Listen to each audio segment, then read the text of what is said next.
ओम नमो भगवते वासुदेवाय। 17वें अध्याय में महाराज पृथु का पृथ्वी पर कुपित होना और पृथ्वी के द्वारा उनकी स्तुति करना।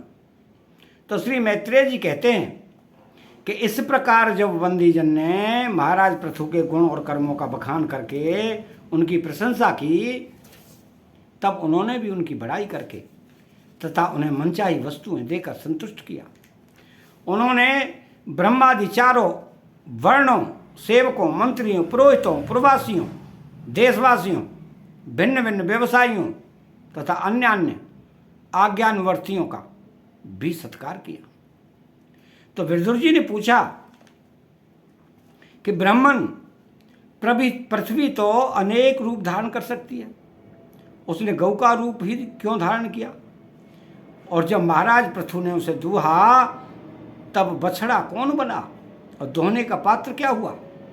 पृथ्वी देवी तो पहले स्वभाव से ही ऊंची नीची थी, उसे उन्होंने समतल किस प्रकार किया? और इंद्र उनके यज्ञ संबंधी घोड़े को क्यों हर ले गए? ब्रह्म ज्ञानियों में श्रेष्ठ भगवान सनत कुमार से ज्ञान और विज्ञान प्राप्त करके वे राजर्षि किस गति को प्राप्त हुए? पृथु रूप से सर्वेश्वर भगवान श्री कृष्ण ने ही अवतार ग्रहण किया था। अतः पुण्य कीर्ति श्री हरि के उस पृथु अवतार से संबंध रखने वाले जो और भी पवित्र चरित्र हों, वो सभी आप मुझसे कहिए। मैं आपका और श्री कृष्ण चंद्र का बड़ा अनुरक्त भक्त हूं। त्रिशूल जी कहते हैं कि जब विदुर जी ने भगवान वासुदेव की कथा कहने के लिए इस प्रकार प्रेरणा की, तो मैत्रेय जी प्रसन्न चित्त से उनकी प्रशंसा करते हुए कहने लगे। श्री मैत्रेय जी ने कहा कि विदुर जी, ब्राह्मणों ने महाराज पृथु का राज्याभिषेक करके उन्हें प्रजा का रक्षक उद्घोषित किया। इन दिनों पृथ्वी अन्नहीन हो गई थी, इसलिए भूख के कारण प्रजाजनों के शरीर सूख कर कांटे हो गए थे। उन्होंने अपने स्वामी पृथु के पास आकर कहा कि राजन, जिस प्रकार कोटर में सुलगती हुई आग से पेट जल जाता है, उसी प्रकार हम पेट की भीषण ज्वाला से जले जा रहे हैं। आप शरणागतों की रक्षा करने वाले हैं और हमारे अन्नदाता प्रभु बनाए गए हैं, इसलिए हम आपकी शरण में आए हैं। आप समस्त लोगों की रक्षा करने वाले हैं, आप ही हमारी जीविका के भी स्वामी हैं। अतः राज राजेश्वर, आप हम क्षुधा पीड़ितों को शीघ्र ही अन्न देने का प्रबंध कीजिए। ऐसा न हो कि अन्न मिलने से पहले ही हमारा अंत हो जाए। श्री मैत्रेय जी कहते हैं कि कुरुवर, प्रजा का करुण क्रंदन सुनकर महाराज पृथु बहुत देर तक विचार करते रहे। अंत में उन्हें अन्नाभाव का कारण मालूम हो गया। पृथ्वी ने स्वयं ही अन्न एवं औषधादियों को अपने भीतर छिपा लिया है। अपनी बुद्धि से इस बात का निश्चय करके उन्होंने अपना धनुष उठाया और त्रिपुर विनाशक भगवान शंकर के समान अत्यंत क्रोधित होकर पृथ्वी को लक्ष्य बनाकर बाण चढ़ाया। उन्हें शस्त्र उठाए देख पृथ्वी कांप उठी और जिस प्रकार ब्याध का पीछा करने पर हरणी भागती है, उसी प्रकार वह डरकर गौ का रूप धारण करके भागने लगी। यह देखकर महाराज पृथु की आंखें क्रोध से लाल हो गई। वे जहां जहां पृथ्वी गई वहां वहां धनुष पर बाण चढ़ाए उसके पीछे लगे रहे। दिशा विदिशा, स्वर्ग, पृथ्वी और अंतरिक्ष में जहां जहां भी वह दौड़कर जाती, वहीं उसे महाराज पृथु हथियार उठाए अपने पीछे दिखाई देते।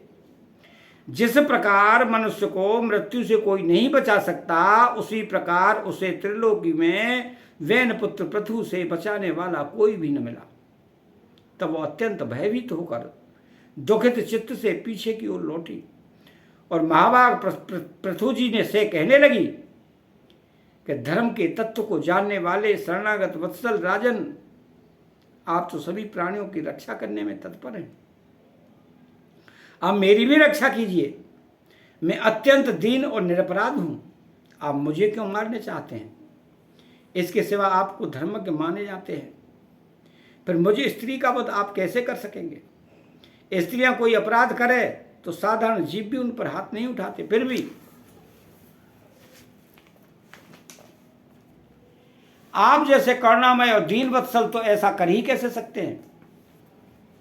मैं तो एक सुदृढ़ नौका के समान हूं, सारा जगत मेरे ही आधार पर स्थित है। मुझे तोड़कर आप अपने को और अपनी प्रजा को जल के ऊपर कैसे रखेंगे? महाराज पृथु ने कहा, पृथ्वी तू मेरी आज्ञा का उल्लंघन करने वाली है। तू यज्ञ में देवता रूप से भाग तो लेती है, किंतु उसके बदले में हमें अन्न नहीं देती। इसलिए आज मैं तुझे मार डालूंगा। तू जो प्रतिदिन हरी हरी घास खा जाती है और अपने थन का दूध नहीं देती, ऐसी दुष्टता करने पर तुझे दंड देना उचित नहीं कहा जा सकता। तू नासमझ है।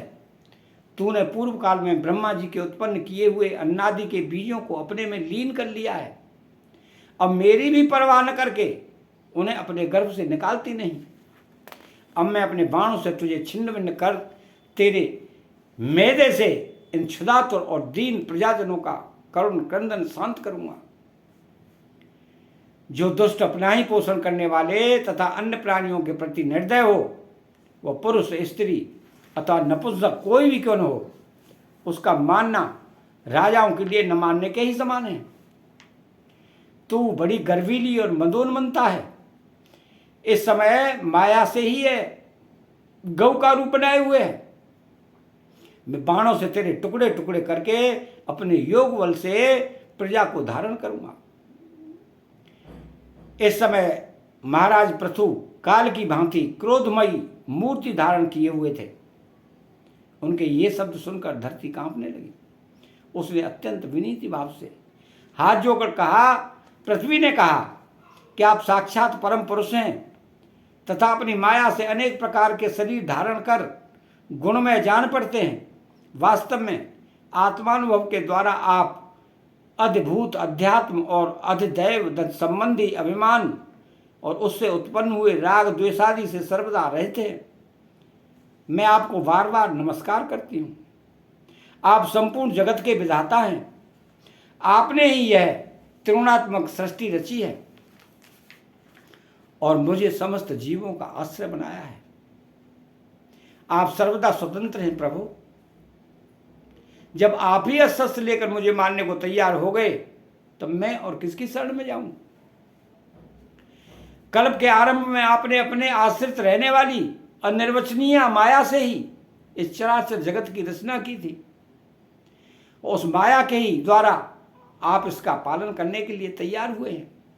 आप धर्मपरायण हैं, फिर भी मुझ गौरूप धारिणी को किस प्रकार मारना चाहते हैं? आप एक होकर भी मायावश अनेक रूप जान पड़ते हैं तथा आपने स्वयं ब्रह्मा को रचकर उनसे विश्व की रचना कराई है। आप साक्षात सर्वेश्वर हैं। आपकी लीलाओं को अजितेंद्रिय लोग कैसे जान सकते हैं? उनकी बुद्धि तो आपकी दुर्जय माया से विक्षिप्त हो रही है। आप ही पंचभूत इंद्रिय, उनके अधिष्ठात्र देवता बुद्धि और अहंकार रूप अपनी शक्तियों के द्वारा क्रमशः जगत की उत्पत्ति स्थिति और संहार करते हैं।